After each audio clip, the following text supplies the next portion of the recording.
السلام علیکم ورحمۃ اللہ وبرکاتہ۔ معزز سامعین، کبھی کبھی تاریخ کے اوراق میں ایسے حیرت انگیز واقعات ملتے ہیں جو دل و دماغ پر ہمیشہ کے لیے نقش ہو جاتے ہیں۔ سلطان محمود غزنوی کی شیخ ابو الحسن خرقانی سے ملاقات کا واقعہ بھی انہی میں سے ایک ہے، جس میں روحانیت کی گہرائی اور دنیاوی دولت کی حقیقت کو ایسے انداز میں بیان کیا گیا ہے کہ انسان کی عقل دنگ رہ جاتی ہے۔ جب سلطان محمود دنیاوی جاہ و جلال کے ساتھ شیخ کی خدمت میں حاضر ہوا تو شیخ نے اسے ایسی حکمت بھری نصیحت کی جو اس کی زندگی کو بدلنے کا سبب بن گئی۔ یہ واقعہ ہمیں یہ پیغام دیتا ہے کہ اصل عظمت مال و دولت میں نہیں بلکہ اللہ کی بندگی، عاجزی اور مخلوق کی خدمت میں ہے۔ اگر آپ جاننا چاہتے ہیں کہ کیسے ایک دنیاوی بادشاہ نے درویشی کا درس پایا اور کیا راز تھے ان الفاظ میں جو اس کے دل کو جھنجھوڑ کر رکھ گئے، تو اس ویڈیو کو آخر تک ضرور دیکھیں۔ یہ سبق آموز واقعہ آپ کی روح کو جھنجھوڑ دے گا اور زندگی کو ایک نئی روشنی فراہم کرے گا۔ اس ایمان افروز کہانی کو دوسروں تک پہنچانے کے لیے ویڈیو کو لائک، شیئر اور ہمارے چینل کو سبسکرائب کریں تاکہ ایسی مزید متاثر کن کہانیاں آپ تک پہنچتی رہیں۔ تو آئیے واقعے کو شروع کرتے ہیں۔ حضرت شیخ ابو الحسن خرقانی رحمۃ اللہ علیہ سلطان محمود غزنوی کے ہم عصر تھے۔ ان کی شہرت چار دانگ عالم میں پھیلی تو سلطان محمود غزنوی کو ان کی زیارت کا شوق پیدا ہوا۔ چنانچہ وہ خدم و حشم کے ساتھ غزنی سے خرقان پہنچا اور ایک قاصد کے ہاتھ شیخ کو پیغام بھیجا کہ میں آپ کی زیارت کے لیے غزنی سے یہاں آیا ہوں، آپ خانقاہ سے میرے خیمہ تک قدم رنجہ فرمائیں۔ اس کے ساتھ ہی سلطان نے قاصد کو یہ ہدایت بھی کی کہ اگر شیخ یہاں آنے سے انکار کریں تو ان کو قرآن حکیم کی یہ آیت پڑھ کر سنا دینا، اطیعوا اللہ واطیعوا الرسول واولی الامر منکم، یعنی اطاعت کرو اللہ کی اور اس کے رسول کی اور حاکم کی جو تم میں سے ہے۔ قاصد نے شیخ کی خدمت میں حاضر ہو کر سلطان کا پیغام دیا تو آپ نے فرمایا مجھے معذور رکھو۔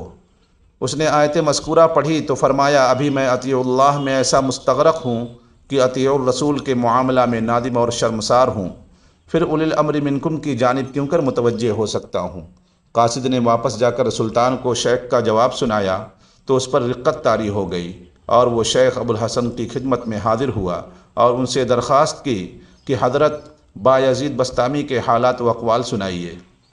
شیخ نے فرمایا بایزید فرماتے تھے کہ جس نے مجھے دیکھا بدبختی اس سے دور ہو گئی، یعنی وہ کفر و شرک سے محفوظ ہو گیا۔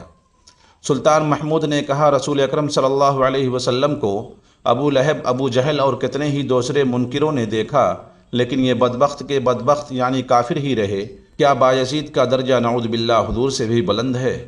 یہ سن کر شیخ کا چہرہ غصے سے سرخ ہو گیا اور آپ نے جلال کے عالم میں فرمایا محمود، حد ادب سے باہر قدم نہ رکھ۔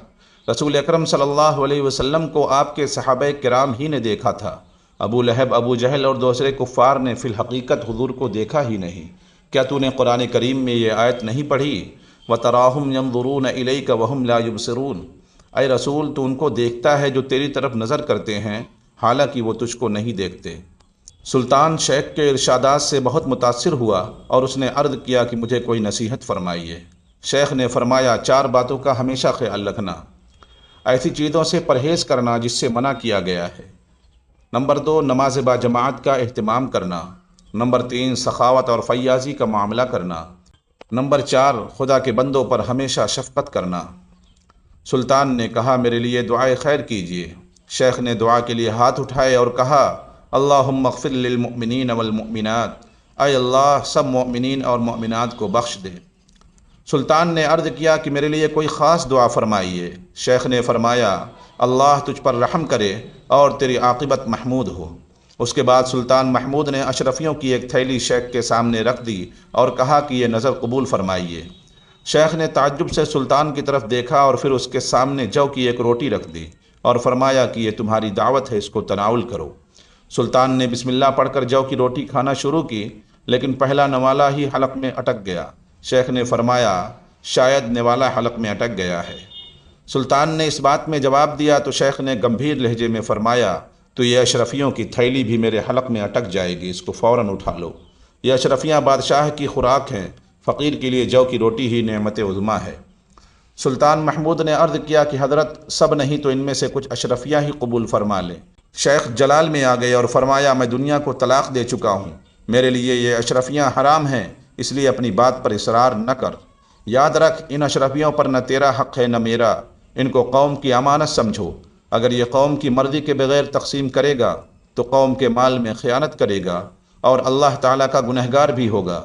اگر تو ان اشرفیوں کو خیرات ہی کرنا چاہتا ہے تو تیرے ملک میں بہتیرے مساکین ہیں، جب تو سو جاتا ہے تو وہ اس لیے جاگتے ہیں کہ ان کے پیٹ خالی ہیں، اور تیرے ملک میں ایسے شریف اور سفید پوش لوگ بھی موجود ہیں جو بظاہر آسودہ حال نظر آتے ہیں لیکن عشرت اور خودداری قائم رکھنے کے لیے کسی کے سامنے ہاتھ نہیں پھیلاتے۔